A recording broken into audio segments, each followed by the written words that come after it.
স্বাগতম আমাদের অর্থবিধি ইউটিউব চ্যানেলে। আজ আমরা শিখব একটি গুরুত্বপূর্ণ প্যাটার্ন সম্পর্কে, যার নাম falling three methods. Falling three methods হল একটি বিয়ারিশ ক্যান্ডেলস্টিক প্যাটার্ন, যা সাধারণত একটি নিম্নমুখী বাজারের প্রবণতা অব্যাহত থাকার সংকেত দেয়। এই প্যাটার্নটি 5টি ক্যান্ডেল নিয়ে গঠিত। প্রথম ক্যান্ডেলটি একটি বড় রেড ক্যান্ডেল হয়, যা মূল্য হ্রাসের নির্দেশ করে। এটি বাজারে বিক্রেতাদের শক্তিশালী উপস্থিতি বোঝায়। এরপরের 3টি ছোট ক্যান্ডেল সাধারণত সবুজ বা ছোট লাল হয়। এগুলো সামান্য ঊর্ধ্বমুখী বা সমতল হয় এবং বাজারে ক্রেতাদের সামান্য প্রতিরোধ নির্দেশ করে। তবে এই ছোট ক্যান্ডেলগুলো বাজারের প্রকৃত দিক পরিবর্তন করতে ব্যর্থ হয়। অবশেষে পঞ্চম ক্যান্ডেলটি আবার একটি বড় রেড ক্যান্ডেল হয়, যা মূল্য আরও হ্রাসের সংকেত দেয়। এটি বিক্রেতাদের পুনরায় আধিপত্য প্রতিষ্ঠার ইঙ্গিত দেয়। ফলিং থ্রি মেথডস প্যাটার্নটি ট্রেডারদের জানায় যে বাজারের নিম্নমুখী প্রবণতা এখনও শক্তিশালী এবং এটি অব্যাহত থাকবে। এরপর আমরা কিছু ছবি ব্যবহার করে এই প্যাটার্নের বিষয়ে আরও বোঝার চেষ্টা করব। এই প্রথম চার্টটি ভালো করে লক্ষ্য করে দেখুন। এই ছবিতে একটি সুস্পষ্ট ডাউনট্রেন্ডের চিত্র দেখা যাচ্ছে, যেখানে মূল্য ক্রমাগত নিম্নগামী হয়েছে। চার্টের শুরুতে একটি বড় লাল ক্যান্ডেল দেখা যায়, যা বিক্রেতাদের শক্তিশালী অবস্থান এবং মার্কেটে বিক্রির চাপ বাড়ার ইঙ্গিত দেয়। এর ফলে দাম দ্রুত কমতে থাকে। এরপর চার্টে কিছু ছোট সবুজ ক্যান্ডেল দেখা যায়, যা সাময়িকভাবে মার্কেটের ঊর্ধ্বমুখী সংশোধনের প্রচেষ্টা নির্দেশ করে। তবে এই ঊর্ধ্বমুখী প্রবণতা দীর্ঘস্থায়ী হয় না, কারণ মার্কেট আবার বিক্রেতাদের নিয়ন্ত্রণে চলে আসে। ছোট সবুজ ক্যান্ডেলগুলো মূলত বুলিশ চাপের প্রতিফলন হলেও তারা যথেষ্ট শক্তিশালী হয় না যে ট্রেন্ডটিকে উল্টাতে পারে। এরপরে আবার একটি বড় লাল ক্যান্ডেল তৈরি হয়, যা বিক্রেতাদের সম্পূর্ণ নিয়ন্ত্রণ এবং ডাউনট্রেন্ডের পুনরাবৃত্তি নিশ্চিত করে। এই ডাউনট্রেন্ডের মধ্যে ফলিং থ্রি মেথড দেখা যায়। এই প্যাটার্নে প্রথমে একটি বড় বেয়ারিশ ক্যান্ডেল থাকে, এরপর কয়েকটি ছোট বুলিশ ক্যান্ডেল দেখা যায়, যা মূল ডাউনট্রেন্ডের বিপরীতে খুব সামান্য ঊর্ধ্বমুখী চাপ দেখায়।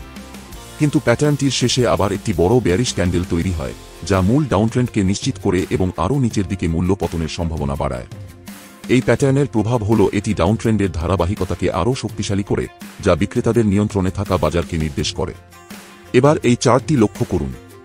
ছবিটিতে একটি স্পষ্ট নিম্নমুখী প্রবণতা দেখা যাচ্ছে, যেখানে বাজার ক্রমান্বয়ে নিচের দিকে যাচ্ছে এবং এটি লাল ক্যান্ডেলস্টিকের মাধ্যমে প্রতিফলিত হয়েছে। এই ধরনের নিম্নমুখী ট্রেন্ড মূলত বিক্রেতাদের প্রাধান্য নির্দেশ করে, যেখানে ক্রেতারা দামের ওপর নিয়ন্ত্রণ রাখতে পারছে না।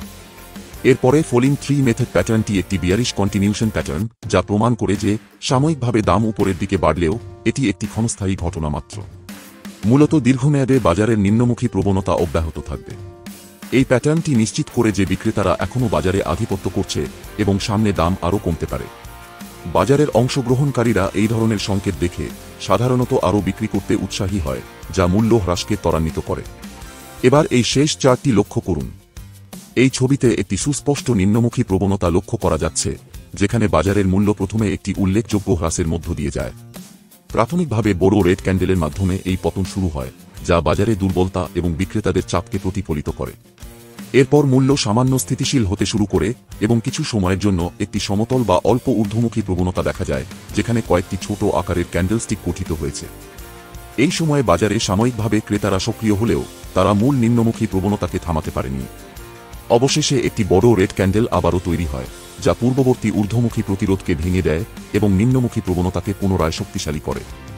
এই পুনর্বর্ধিত নিম্নমুখী চাপের ফলে বাজারের মূল্য দ্রুত আরও নিচে নেমে যায়, যা একটি ধারাবাহিক এবং স্থায়ী মূল্য হ্রাসের ইঙ্গিত দেয়। এরপরেই ফলিং থ্রি মেথডস প্যাটার্নটি গঠিত হয়, যা একটি শক্তিশালী নিম্নমুখী প্রবণতার ধারাবাহিকতা নির্দেশ করে। এই প্যাটার্নটি স্পষ্টভাবে তুলে ধরে যে ক্রেতারা অস্থায়ীভাবে প্রতিরোধ গড়ে তুলতে সক্ষম হলেও বাজারে বিক্রেতাদের আধিপত্য অব্যাহত থাকে।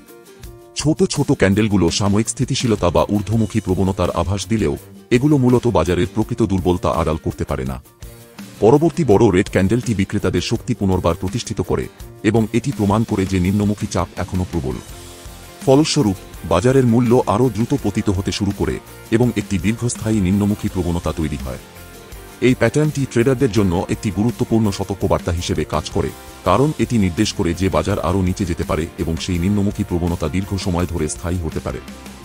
শেয়ার মার্কেটের উপর এরকম আরও ভিডিও দেখার জন্য আমাদের এই চ্যানেলটি সাবস্ক্রাইব করুন এবং বেল আইকনটি ক্লিক করুন।